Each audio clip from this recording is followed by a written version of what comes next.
యుద్ధం చేసే పరిస్థితి. అంటే ప్రభుత్వ పథకాల విషయంలో కూడా మనకు జీవోలు ఉన్నాయి, మనం కొట్లాడవచ్చు.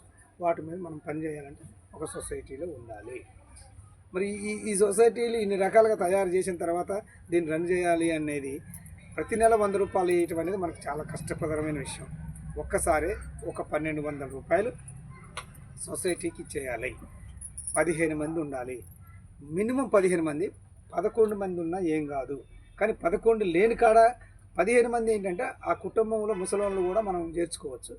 11 వరకు చూసుకోవచ్చు. ఈ 11 కుటుంబంలో కొద్దిగా వయసు ఎక్కువ ఉన్న వాళ్ళని తీసుకుంటే ఒక 6 నెలల తర్వాత వీళ్ళని తీసేసి వాళ్ళ కొడుకుల్లో, ఇప్పుడు 18 సంవత్సరాలు వయసు వస్తుంటుంది, 21 సంవత్సరం వయసు వస్తుంటుంది, 20 ఏళ్ళు అబ్బాయికి ఉన్నాయి, వీళ్ళ అమ్మకి 59 ఉంది, ఇంకో సంవత్సరం వీళ్ళ అమ్మకి చెల్లదు, ఒక సంవత్సరం అబ్బాయి చెల్లిద్ది. అప్పుడు ఈ గ్రూప్ మొత్తం తీర్మానం చేసి మా బాబుని పెట్టుకుంటుందని చెప్పేసి తీర్మానం చేసి చేయొచ్చు. ఆ సొసైటీలో వాడు ఉండొచ్చు అనమాట. అందుకే 11 మంది మన నిక్కర్చిగా పెట్టుకున్నాం అనుకో సొసైటీ అయిన తర్వాత, వీళ్ళలో ఏ ఒక్కరు చచ్చిపోయినా అది కోలాప్స్, అది పనికిరాదు సొసైటీ. కాబట్టి 15 మందిని పెట్టుకొని 11 మంది బార్డర్ చేసుకుంటే ఇందులో ఒక 2-3 ఏదైనా జరిగినా, ప్రమాదాలు జరిగినా మళ్ళీ వాళ్ళ ప్లేస్లో రీప్లేస్మెంట్కి ఇంకొకరిని తీర్మానం పెట్టి రాసుకొని ఆ పథకం ఆ గ్రామంలో మొత్తం వచ్చే పరిస్థితి ఉంటుంది. ఈ గ్రామంలో రేట్లు పెంచాలనుకుంటాం, లేకపోతే డీటీలు పెట్టేది, పెద్దమ్మ గుడి, అయ్యో ఇంకా మనకు నానా రకాల సమస్యలు ఉంటాయి. మనం ఒక సొసైటీగా ఒక లెటర్ రాసి గ్రామ పంచాయతీ సెక్రటరీకి ఇవ్వాలి. బాబు, మీ ఊళ్ళో గుడికి పని చేయాలన్నా, దేవుడి గుడికి చేయాలన్నా, దానికి చేయాలన్నా మేమందరం కలిసి ఇంత నిర్ణయం తీసుకున్నాం, ఇదిగో మా రిజిస్ట్రేషన్ అని ఇస్తే వాడు గ్రామ పెద్దలకి, రాజకీయ నాయకులకి ఇచ్చి ఈసారి గుడి తీటి 15,000 అయితేనే పడతారంట, సాకలోళ్ళు పావలకు బట్టరు అయిపోయి, మేకపోతులు ఎట్లయితేనే కోస్తారు. ఇది ఒక అంటే ఈ సంఘం ఇంకేరే వాడు కోయడానికి రాడు. ఇట్లా ఈ సొసైటీలో గ్రామంలో కూడా మన కట్టుబడి అంటే ఇది ఉన్నప్పుడు వాడు రాడు, అంటే ఇది మనం రన్నింగ్లో ఉన్నప్పుడు వాడు రాడు. ఇది మనం సొసైటీ రిజిస్ట్రేషన్ చేసుకున్నాక మాకు చెప్పి మనం సొసైటీ రిజిస్ట్రేషన్ చేసుకున్నాక మనం అడిగే హక్కు వస్తుంది. ఇప్పుడు అడిగితే అక్క చెప్పినట్టు ఎవడైనా కోసుకుంటాడు. ఎందుకంటే నీ హక్కు ఏంటో నాకు తెలియనప్పుడు నువ్వు ఏదైనా అంటావు. నాకు హక్కు ఉందంటే ఎంత గొప్పగా ఉంటుందంటే అంత. ఇప్పుడు మనం ట్రైబల్ ఏరియాలో ఉన్నాం అమ్మక, అందరిని ఏమంటాం, ట్రైబల్ అందరిని ఏమని పిలుస్తాం, అన్నయ్య అక్క అంటే ఎవడేమంటా, ఎరా మాది కూడా ఎరా సాగులోడు ఎవరో కొమ్మ అన్నం అనుకో, వెంటనే కేసు అయింది మన మీద. అంటే వాళ్ళకు ఒక చట్టం వచ్చింది, అరే ఓరే అని తిట్టకూడదని చెప్పి చట్టం వచ్చింది. మనకు ఆ చట్టం లేదు, మనకి ఆ చట్టం లేదు. మనకు ఆ చట్టం ఎట్లొస్తుంది? మన వాళ్ళందరూ ఎక్కడెక్కడో తిరుగుతున్నారు, ఎక్కడెక్కడో ఉంటున్నారు. ఇప్పుడు నేను ఒక 120-150 సొసైటీలు ఈ జిల్లాలో 23 మండలాలల్లో మండలానికి 2 చొప్పున తయారు చేసిన ఒక 100-150 సొసైటీలు తయారవుతాయి. అవుతే కావా? ఈ 150 సొసైటీల్లో 15 మంది చొప్పున చూసుకుంటే ఒక 3,000-4,000 మంది వస్తారు. ఈ 4,000 మందితో అశ్వాపురం మండలంలో రజకులకు రక్షణ చట్టం కావాలి, రజకుని అర్రే ఊరే అని తిట్టొద్దు, ఇట్లాంటి టెంట్ వేసుకొని ఎంఆర్ఓ ఆఫీసు ముందు ఒక వారం రోజులు టెంట్ చేయాలని అనుకోండి. ఈ 15 మంది పోయి మాట ఎన్నోళ్ళు కాబట్టి, లాభాలు వచ్చిన వాళ్ళు కాబట్టి, సమస్యలు తీరేవాళ్ళు కాబట్టి, మీరు తెలివిగా నేను ప్రతి నెల ట్రైనింగ్ ఇస్తుంటారు కాబట్టి ఏమో తెలుస్తుంది కాబట్టి మీరు టెంట్ వేసుకొని అడుగుకుంటే మీ ఊళ్ళో ఉన్న ఇక్కడున్న వెంకటేశ్వరరావు గారు చూస్తాడు, అశ్వరాపేట జారి ఆదినారాయణ చూస్తాడు, ఇంకొక చోట ఇంకొక ఆయన ఎలమైన ఉన్న ఆయన చూస్తాడు. ఇట్లా ఎమ్మెల్యేలందరికీ మనం ఎంఆర్ఓ ఆఫీస్ ముందు టెంట్లు వేసి ఈ సొసైటీలుగా కూర్చొని మేము డిమాండ్ చేస్తున్నాం, రిజిస్టర్డ్ సంఘాలుగా చెప్తున్నాం, మాకు రక్షణ చట్టం ఇవ్వాల్సిందే, మమ్మల్ని అరే ఓరే అని తిట్టొద్దు. మీరు మన రాష్ట్రంలో ఉన్న మొత్తం 119 మంది ఎమ్మెల్యేలు, అందులో సగం 3/3 మంది ఎమ్మెల్యేలు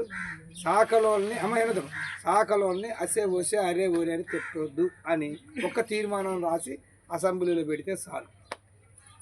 ఇక మన ఇక్కడ నుంచి మొదలుపెట్టి హైదరాబాద్ దాకా రోజు ఏరా సాకలి బట్టలు పట్టబో అనేవాడు వచ్చినవా శ్రీరాములు, వచ్చినవా ఎల్లయ్య, వచ్చినవా పుల్లయ్య అని పెడతాడు తప్ప అరే అనే మాట రాదు. వస్తే పోలీస్ స్టేషన్కి పోతామని భయం.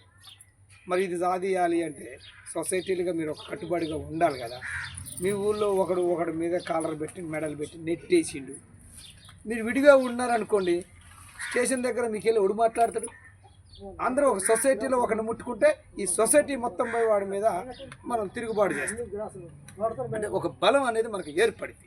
అంటే ఒక ఫీలింగ్ వస్తుంది మన సొసైటీలో వాడిని కొట్టారా. ఇప్పుడు మనం హైదరాబాద్లో కలిసామనుకో ఏరే ఊరుకో వాడితే ఏమంటాడు మా ఊరు రా అంటాడు. అంటాడా అంట. మనం ఈ ఊరు వాళ్ళము హైదరాబాద్లో కలిస్తే ఏమనుకుంటాం, ఇద్దరం కలిస్తే మా ఊరోడేనా అంటాడు. కానీ ఇక్కడ మనం ఏమనాలా, మన సొసైటీ అనాలి. అంటే మన సొసైటీ వాడి మీద దాడి చేస్తే మనం అందరం కలిసికట్టుగా మాట్లాడాల్సిన పరిస్థితి ఉంటుంది. మన పిల్లలు చాలామంది ఏరే పెళ్ళిళ్ళతో ప్రేమ పెళ్ళిళ్ళు అని ఇంకా అవి అని నడుస్తుంటాయి. ఏదైనా సమస్య వచ్చినప్పుడు ఈ ఇతర రాజకీయ పార్టీలో బెదరదెంగే పరిస్థితి వస్తుంది. ఈ సొసైటీగా మీరు రన్ అవుతున్నారని తెలిస్తే మీరందరూ కలిసి కట్టుకున్నారంటే ముందు సైదులు రమ్మానో, ఇంకొక నరేషన్ రమ్మానో, ఇంకొక అన్నని రమ్మానో అని ముందు అసలోడితో కాకుండా ఆ సొసైటీ పెద్ద మనుషులతో మాట్లాడటం నేర్చుకుంటాం. మీరందరూ ఏమంటారు, మా సొసైటీ అందరూ అనుకున్న తర్వాత మాట్లాడతామండి, మా ఒక్కడి పెత్తనం లేదని తప్పించుకోవచ్చు కూడా అవకాశం వస్తే. లేకపోతే నీ ఒక్కడి మీదే ఉందనుకో, అరే నువ్వే చేస్తున్నావురా అంటాడు. సొసైటీ అన్నప్పుడు అందరి మీద ఉంటుంది కాబట్టి ఆ ఉమ్మడి కార్యాచరణతో మనకు అనుకున్న లాభాన్ని బయటపడేసుకోవచ్చు. అంటే కొన్ని ఒత్తిళ్ళు వచ్చినప్పుడు, కొన్ని కేసులు వచ్చినప్పుడు ముందుకు తీసుకెళ్లాల్సిన పరిస్థితి వస్తుంది. అంటే ఈ సొసైటీల వల్ల ఇన్ని రకాల లాభాలు ఉన్నప్పుడు మనం సొసైటీని అమలు చేసే పరిస్థితి తీసుకెళ్ళాలి. ఇప్పుడు సొసైటీలో మీ సొసైటీలో 50 సంవత్సరాలు నిండిన వాళ్ళు చాలామంది ఉంటారు. చాలామంది పరిస్థితి ఎట్లుంటుందంటే ఇస్త్రీ చేసి మనిషి శరీరం వాడికి తెలియదు నుంచున్నప్పుడు కాళ్ళు చూస్తే బోధకాళ్ళలాగా వచ్చినట్టు ఉంటాయి, ఇంతలా ఉంటాయి. నరాలన్నీ ఇంత మన ఏళ్ళులాగా బాగా ఉంటాయి, ఒక మర్రి చెట్టు ఓడలు వచ్చినట్టు ఉంటాయి. ఎక్కువ అయితేనో నీరు గారి సిచ్చు గారి అట్లా పరిస్థితిలో ఉంటాడు. భార్య వీడి సంపాదించే డబ్బులు చూస్తుందని వీడి సుఖాలు చూడటానికి కూడా ఇష్టపడదు, ఎందుకంటే వచ్చే రోగం అటువంటి. మరి ఆ పరిస్థితుల్లో మనం ఇన్ని రోజులు పనిచేసి మన జీవితం ఆగమైపోతుంది కాబట్టి మనం ఏం చేయాలా, సొసైటీగా బీసీ కార్పొరేషన్ ఆఫీస్ ఉంటుంది, భద్రాద్రి కొత్తగూడెం జిల్లా ఉంటుంది, హైదరాబాద్లో ఉంటుంది. అయ్యా మా సొసైటీలో 15 మందిలో 8 మంది ఇస్త్రీ చేసి బతుకుతాం, మా ఫోటోలు ఇవి, మా పరిస్థితి ఇది, నీరు గారి మా బొక్కలు అరిగి కుంటి వాళ్ళమై కుషిస్తున్నాం కాబట్టి మాకు వికలాంగుల సర్టిఫికెట్లు మంజూరు చేసి నెలకు 4,000 రూపాయల డబ్బులు ఇవ్వమని అడగవచ్చు. అప్పుడు ఆ సొసైటీ రిజిస్ట్రేషన్ మీద ఎంక్వైరీకి వచ్చి బీసీ కార్పొరేషన్ ఆఫీసర్ మీకు అనుకూలమైన వాటికి అందులో ఎంతో కొంతమంది 50 ఏళ్ళు నిండాల్సిన అవసరం లేకపోయినా ఈ పెన్షన్ డబ్బులు మనకు వచ్చే పరిస్థితి తీసుకొస్తాం. ఇప్పుడు ఆల్రెడీ ఈ పెన్షను 50 ఏళ్ళు నిండిన వాళ్ళకి గౌన్ల వాళ్ళకి ఇస్తుంది, నేతన్నలకి ఇస్తుంది, అందులో శాఖల వాళ్ళు కూడా ఉన్నారు. కానీ అసెంబ్లీలో మన వాళ్ళు అడగటానికి ఎవడు లేరు, పోయినోడు అడగటాల. ఇప్పుడు మనం తిరుగుబాటు చేయాలంటే ఈ జిల్లాలో అన్ని సొసైటీలు తయారు చేసిన మీ అందరిని వేసుకొని కలెక్టరేట్లో ఒక పెద్ద ధర్నా చేస్తే ఒక ఎమ్మెల్యేలు నిలదీస్తే అప్పుడు ఎమ్మెల్యేలు అందరూ కలిసి హైదరాబాద్లో అనుకుంటారు. శాఖలోళ్ళు బట్టలు ఉతకనని తీర్మానం చేశారా ప్రజాప్రతినిధులు, ఎమ్మెల్యేలు ఉతకరంటారా, వాళ్ళకి పెన్షన్ ఇస్తేనే బట్టలు ఉతుకుతారంట, ఎమ్మెల్యే అంటే ఉతకం, ఇస్త్రీ చేయం. ఇది మనం బ్యాన్ చేస్తాం, వార్డు మెంబర్ కూడా బ్యాన్ చేస్తాం, వాడు ఏ రాజకీయ పార్టీ చూడని కానీ. అప్పుడు రాజకీయ నాయకులందరూ మన గురించి వాళ్ళకి పెన్షన్ ఇస్తే ఆపనట్లు ఏంటి చూడన్నా అండ కదా. సచ్చినట్టు మనకు 50 సంవత్సరాల పెన్షన్ విధానం వస్తుంది. 50 సంవత్సరాల పెన్షన్ ఎందుకు రావాలని నేను అంటున్నంటే 30 ఏళ్ళు మినిమం మనోడు ఇస్త్రీయే చేస్తాడు, అప్పటికి నడువులు పడిపోయి ఉంటాయి. ఆడపిల్లలది అయితే పెళ్ళి అయ్యేటప్పుడు పుట్టింటికి అత్తింటికి అండు వచ్చిన ఎప్పుడు చూసినా ఎర్ర చుట్టే ఉంటుంది. పోనీ ఏడో మంచి జుట్టుతో పోద్దామంటే అక్కడ ఉతికి అదే జుట్టు వేసుకుని వస్తుంది, ఏడుకు వచ్చినాక కూడా వీడి అదే ఉతికిస్తాడు, వీడేం కథ ఏం లేదు. కాబట్టి ఎక్కడ చూసినా ఎర్ర జుట్టే ఉంటుంది. పోనీ బంగారు తాళ్ళు ఏమైనా వేస్తారా అంటే ఏ రోజుకి ఆ రోజు పసుపు తాడే కనపడే తప్ప వేరేది ఉంటే ఏమైనా కొద్దిగా పుట్టింటికాడ నుంచి పట్టుకొచ్చింది కూడా తాకట్టు పెట్టుకొని పిల్లగాలను చదివించుకోవాల్సిన పరిస్థితి అవుతుంది తప్ప మనకు సపరేట్ ఆదాయ వనరులు ఉండవు. కాబట్టి మన పిల్లలకి, మన ఆడపిల్లలకి ఆదాయ వనరులు రావాలన్నా ప్రభుత్వం ఇవన్నీ ఎందుకు ఖర్చు పెడతాం, చదువుల కోసం ఖర్చు పెడతాం. మరి ఈ చదువులు మనకెట్ట రావాలా, అప్పుడు ఈ సొసైటీలో నుంచి బీసీ కార్పొరేషన్ ఆఫీస్కి మనం లెటర్లు పెడతాం సంఘంగా. మా పిల్లలు డిగ్రీ చేశారు, మా పిల్లలు ఇంటర్ చేశారు, మా పిల్లలు ఇది చేశారు, మేము పలానా సొసైటీలో ఉన్నాం, మేము బడుగు బలహీన వర్గాల వాళ్ళం, మాకు జ్యోతిరామ్ పులేలో పర్సెంటేజ్లో మాకు సీట్ రావాలని అడుగుతాం. ఎందుకు అడుగుతాం మనం సీటు, మనోడు ఎంసెట్ రాత్రు, పక్కోడు ఎంసెట్ రాత్రు. మరి పక్కోడు ఎంసెట్ రాసినా వాడు ఎక్కువ ర్యాంక్ తక్కువ ర్యాంక్ వచ్చినా ఎక్కువ డబ్బులు కట్టి జాయిన్ అవుతుంది. కానీ మనకు రిజర్వేషన్ ఉన్న రాని పరిస్థితుల్లో ఈ గురకలాలు ఉంటాయి. ఏది జ్యోతిరామ్ పులే, బీసీ కార్పొరేషన్ గురకరాలు, ఇట్లల్లో మనకు తక్కువ మార్కులు వచ్చినా ఈ రిజిస్ట్రేషన్ సర్టిఫికేట్ పెడితే నీకు 25% మార్కులు ఉన్నా ఇస్తారు. మా అమ్మాయి ఉంది, మా అమ్మాయికి 506 మార్కులు వచ్చినాయి, ఫస్ట్ లిస్ట్లో వచ్చింది గురకరంలో.